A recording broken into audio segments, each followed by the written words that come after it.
Hamas की आखिरी जंग। हमास ने फिर मारे 15 इजरायली सैनिक। मरकावा टैंक के इस वीडियो को दिल थाम कर देखिएगा। यह वीडियो हमास के प्रतिशोध का है। यह वीडियो गाजा से आया। गाजा में हमास इजरायल को कितनी गहरी चोट दे रहा है, उसे समझने के लिए आपको इस वीडियो को देखना जरूरी है। इजरायल का बुलडोजर एक बख्तरबंद गाड़ी को खींच कर ले जा रहा है। इन दोनों के पीछे आ रहा है इजरायल का शक्तिशाली टैंक मरकावा। और फिर वही होता है जिसके बारे में सपने में भी नेतन्याहू की फोर्स सोच नहीं सकती थी। एक बार फिर देखिए।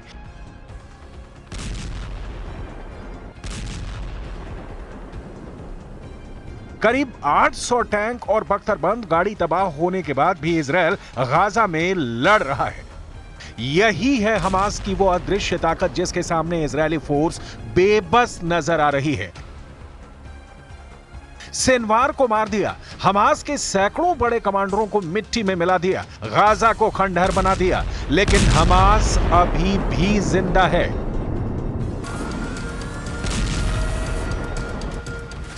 और हमास का जिंदा होना ही नेतन्याहू की सबसे बड़ी हार है। हमास की जीत और नेतन्याहू की हार की पूरी कहानी कुछ ही मिनटों में आपके सामने होगी, लेकिन पहले सुनिए हमास पर क्या कह रहे हैं ईरान के supreme leader ayatollah Ali Khamenei.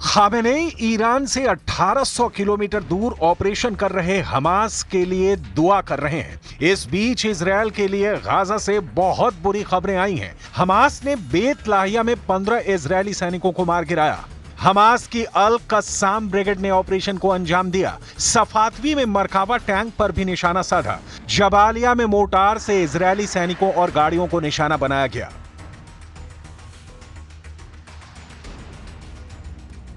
अब टैंक उड़ाने वाले हमास और हिजबुल्लाह के नए नए खतरनाक वीडियो लगातार वायरल हो रहे हैं। कुल मिलाकर इजरायली बख्तरबंद वाली ब्रिगेड इस वक्त दहशत में है।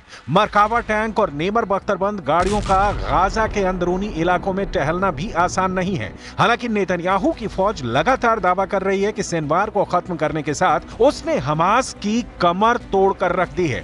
हाल में इजरायल ने अपना एक बड़ा अफसर हमास के एंटी टैंक दस्ते के हमले में खोया है। गाजा के जबालिया में हमास ने अचानक इजरायल की फोर्स पर हमला बोला और फिर इजरायल का बड़ा कमांडर मारा गया। 41 साल के कर्नल एहसन दाक्सा 401वीं ब्रिगेड के कमांडर थे। गाजा और लेबनान फ्रंट का लंबा अनुभव था। हमास ने इस अफसर को टारगेट बनाया और इजरायल को एक बहुत बड़ा जख्म दे दिया। गाजा के जबालिया में इजरायल का मरकावा टैंक घूम रहा था, तभी हमास के एंटी टैंक दस्ते ने मरकावा टैंक पर थर्मोबैरिक रॉकेट से हमला किया। इसी दौरान वहां खड़े कर्नल एहसन दाक्सा और उनके 2 और अफसर बुरी तरह से घायल हो गए। सबको फौरन रेस्क्यू किया गया, लेकिन इजरायल की फौज कर्नल एहसन दाक्सा को बचा नहीं पाई। היום בהיתקלות בצפון רצועת עזה, מרחב ג'באליה, נפל מפקד חטיבת השריון 401, אלוף משנה אחסן דקסה, ונפצעו מפקד גדוד באורח קשה ושני קצינים נוספים באורח קל. המפקדים נכנסו לשטח בטנקים ויצאו מהם לטובת תצפית. במהלך התצפית נפגעו מהפעלת מטען כשהם מחוץ לטנק. इसमें कोई शक नहीं कि गाजा से आ रहे ऐसे बहुत से वीडियो ने इजरायल के पावर सेंटर में तहलका मचा दिया है। क्या ऐसे वीडियो अब नेतन्याहू की फौज में नया डर पैदा कर रहे हैं? क्योंकि जो धमाका है उसमें ना सिर्फ इजरायल का टैंक फट रहा है, बल्कि इजरायली सेना की ताकत वाली छवि भी चकनाचूर हो रही है। गाजा ही नहीं, दक्षिण लेबनान में चल रहे ग्राउंड ऑपरेशन में इजरायल को कई झटके लगे हैं और यही नेतन्याहू के लिए बहुत बड़ा चैलेंज बन चुका है। उनके विमानों ने आसमान से बमबारी करके तो हिजबुल्लाह को घुटनों के बल पर ला दिया है, लेकिन ग्राउंड ऑपरेशन में इजरायल को बहुत बड़े झटके लगे हैं, क्योंकि दक्षिण लेबनान और गाजा दोनों जगह से इजरायल के लिए बुरी खबरें आ रही हैं। दक्षिण लेबनान में हिजबुल्लाह का दावा है कि वो इजरायल के 100 से ज्यादा सैनिकों को मार चुका है, जबकि 7 अक्टूबर से अब तक गाजा युद्ध में इजरायल के 800 से ज्यादा सैनिक हमास के हमले में मारे जा चुके हैं। सवाल है कि इतनी लाशों को देखकर इजरायल की वॉर कैबिनेट में क्या चल रहा है? नेतन्याहू वॉर रूम में क्या फैसले कर रहे हैं? इजरायल का दावा है कि अब तक वो हिजबुल्लाह के हथियारों पर इतने बम गिरा चुका है कि उसका रॉकेट और मिसाइल वाला जखीरा सिर्फ 20% बचा है और बाकी बचे हिजबुल्लाह के लड़ाकों और उसके अड्डों को खत्म करने में ज्यादा वक्त नहीं लगेगा। लेकिन सच ये भी है कि दक्षिण लेबनान में इजरायल अब भी जूझ रहा है। 1.5 महीने के ग्राउंड ऑपरेशन में उसके कंट्रोल में ऐसा कोई इलाका नहीं है जिसे वो अपनी बहुत बड़ी जीत बता सके। התיאור של המרחב הזה הוא ייתן לנו את תנאי הבסיס מפה לעשות את הדברים הנכונים כדי שבאמת בעמק למטה יהיה בטוח. नेतन्याहू के जनरल बड़े बड़े दावे कर रहे हैं, लेकिन सच यह है कि खंडहर बन चुके गाजा और लेबनान के कई बड़े इलाकों ने अब भी इजरायल की सेना की नींद उड़ाई हुई है। गाजा और लेबनान में लाशों का पहाड़ खड़ा करने के बावजूद हमास भी बाकी है और हिजबुल्लाह भी। इजरायल के लिए मैसेज साफ है, लेबनान और गाजा में जितने इजरायली टैंक फट रहे हैं, ऐसे हर धमाकों के साथ साबित हो रहा है कि हिजबुल्लाह और हमास कमजोर नहीं हुए हैं। नसरल्लाह और सिनवार के मारे जाने के बावजूद दोनों की ताकत बरकरार है।